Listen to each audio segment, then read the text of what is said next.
Are you thinking about starting a business and wondering how to write your first sales and marketing plan? Stay tuned because we are covering that and more today.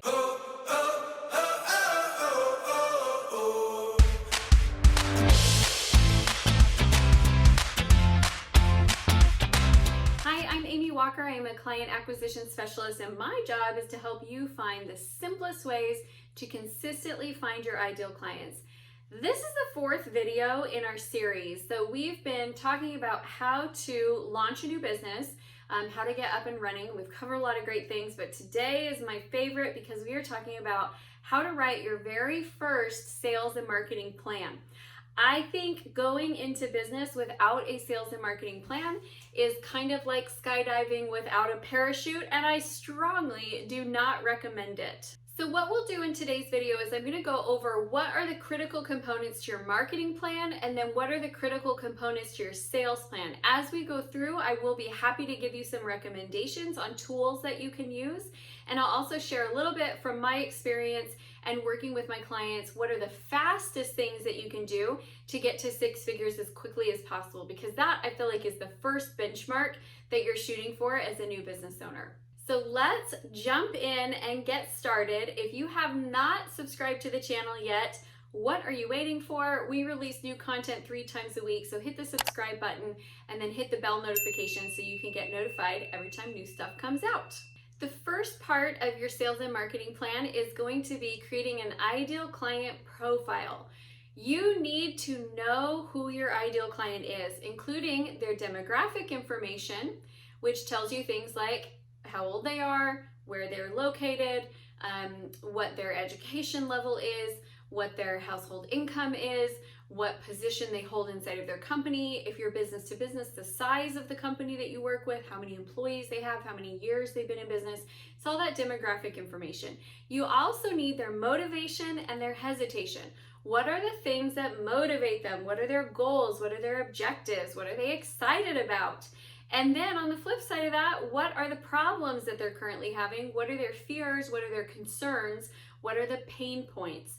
You need to know that information like the back of your hand, because it's going to drive every marketing decision that you make.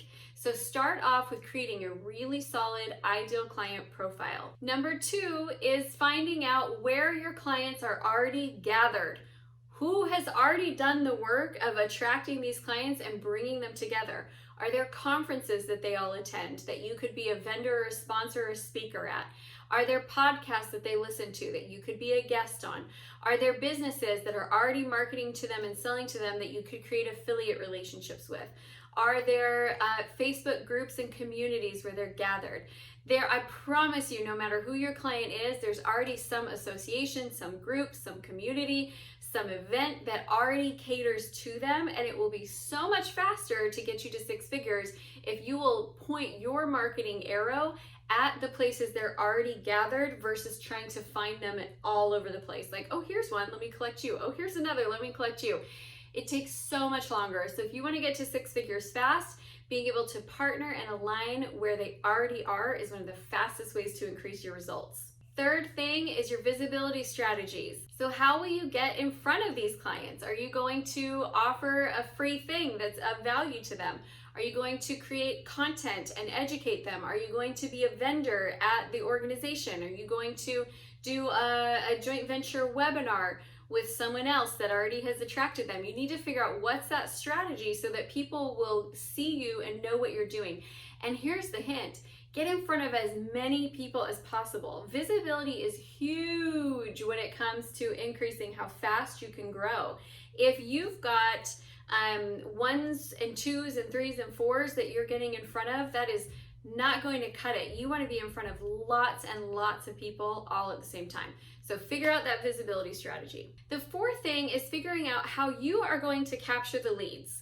So I made the mistake when I was brand new of writing a really great blog post that went semi-viral. Like within its first week, it had 13,000 views, had a lot of comments, it's getting a ton of shares on social media, and I had nothing connected to it that would allow me to capture leads. So I was super excited about it until my husband asked the question, that's awesome, how many of those people are coming to your next event?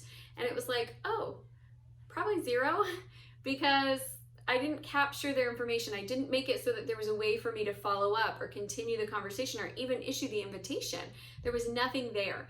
So having visibility where people see it, get excited about it, and then just keep rolling is not going to do anything for you. You need to be able to get their name, their email, their phone number. So what's the plan? When you get out in front of them, how will you walk home with their contact information? The next thing you want to look at, number 5, is you want to look at building community. So how are you going to build community and relationship with these people? It takes time to nurture a relationship until they buy from you. I know we've all heard that it takes 7 attempts to close a sale. I think in the world of digital marketing, it's actually significantly longer. They need multiple touch points from you. And if you've captured their information, you're in a position where you can offer those multiple touch points. But what are they going to look like? And how are you going to do that? Is it a Facebook group?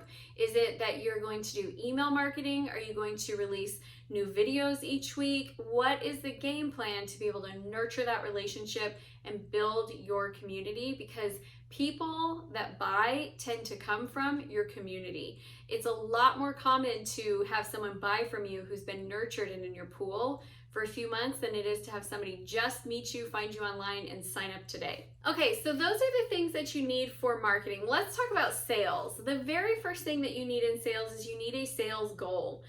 That to me is like crazy that people wouldn't have a sales goal, but I cannot tell you how often I meet business owners, some of them legit business owners that did over $1 million in sales. And when I ask them what's the sales goal, they're like, oh, I don't know, we want to increase by 10% this year. I'm like, okay, so what's that number? Oh, I don't know. Like, you have to have a sales goal. This one makes me insane. So start off with a sales goal. This is how much you want to contract or transact. You can also look at a funds collected goal, which is, let's say I contracted 40,000, but I only brought into the business 22,000 because the rest is on payment plans and it's in accounts receivable. So you can have a cash goal, you can have a contracted goal, you can also have a revenue goal, which is how much profit you want to go into your pockets. Because sales does not equal profits. So knowing what those goals are that you're shooting for is the very first part of your sales plan. And if you don't have that in place, like, what's the point? Why are we doing anything else? I don't even know why we're in business if we don't have a sales goal. Can you tell this is my pet peeve? Makes me make my crazy eyes. Once you have your sales goal, the second most important thing on the sales side is your sales scripts. Sales scripts are critical. It does not mean that you and your team members need to be reading from a paper like, hello, my name is Amy Walker, and I am calling from Amy Walker Consulting. You do not have to sound robotic. What a sales script is going to do for you is it's going to build conversion language into your conversations to make sure that every time you're talking to a client or a potential client, that you're moving them closer to you, moving them closer to making that decision, and that you're going to have consistent conversion numbers. Otherwise, you'll have one person who's good, one person who's not good, and you hope this one answers the phone, but when this one does, you're just like, ooh, shoot. We want to have a consistency no matter who's talking to our clients or potential clients, that we know we can close the deal. That, my friends, is sales scripting. Now, if you want my sales scripting templates, I'm happy to give them to you for free. I've actually written them all into my book. It's called the I'm Not a Salesperson Sales Book, Selling It Natural Even If You're Not. And you can get a free copy. I'll put the link below, but it's got all of the templates in the appendix for the most critical sales scripts that you're going to need. So go get it, use it, tweak them so that they fit your company and your product, but it's a great starting point. The next thing that you need is the ability to charge sales and keep track of that for accounting. So in this area, a good place to start is with something like Stripe or Square, because it's free to sign up. They pretty much accept everybody, and you can start establishing a history. You're going to at some point want to move into having a merchant account, but the merchant account you have to apply for and you have to be accepted for, and having a transaction history that they can see that you're consistently bringing people through. They can kind of see that dollar amount. That's going to give them the history that they're looking for so that you can get approved with the merchant account. Some people can get approved right out of the get-go, and some people, they look at it as a little bit more risky and they want to see a history. The benefit of the merchant account is that you have smaller transaction fees than you do with like the Stripe or the Square, but Stripe or Square gets you up and rolling right away, and it's really easy and simple to use.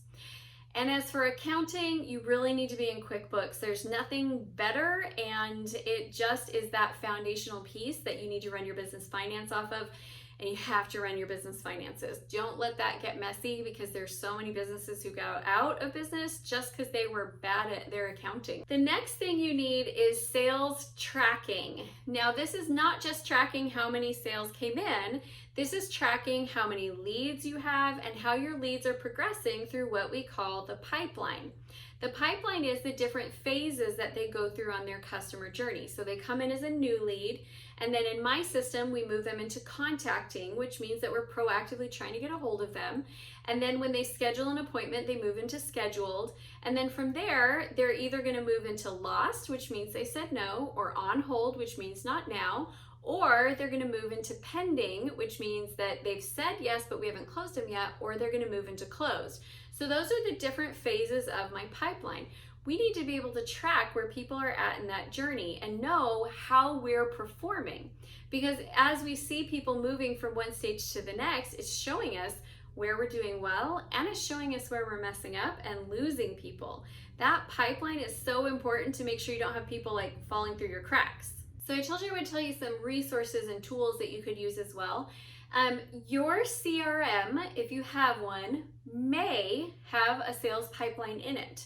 Mine does. I use Infusionsoft, the full version, and I've added in Opportunities, which is their sales pipeline. Others might not. Salesforce does, Infusionsoft does. There are some that do, there are just some that don't. So if you need a sales pipeline, you might want to look at Pipedrive. It's about $15 a month, and it will give you that ability to track your sales and be able to keep making sure that people are moving as they should, and you won't have potential leads falling through the cracks, which is a good thing as a new business. The last thing that you need in your initial sales and marketing plan is you need a plan for client retention. How are you going to keep these clients? Like, getting them is one thing, but keeping them happy and keeping them coming back is another. And that's something that I think too many business owners don't focus on enough, because they're so focused on getting people to come in the front end that they don't really think about the power of the ones that are already here. So I want you to just put put pen to paper, get some ideas down for how you're going to create retention and keep them on board. Sometimes that looks like, simple things like punch cards.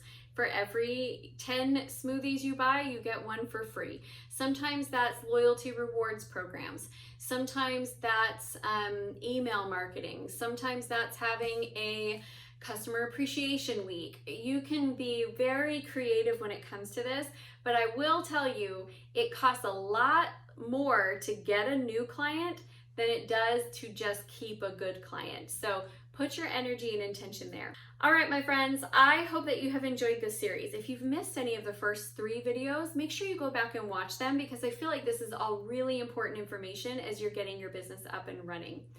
If you would like to join our private community, make sure you head on over to Facebook to the Acquire group. It's a great place to ask questions and get connected with other like-minded entrepreneurs. And if you're new to the channel and you haven't subscribed yet, please do. We release new content 3 times a week and try to bring you great info to help you grow your business. Hit that like button, leave us a comment, and share this with any other entrepreneurs or want to be entrepreneurs in your tribe. And thank you so much, everyone, for being with us today.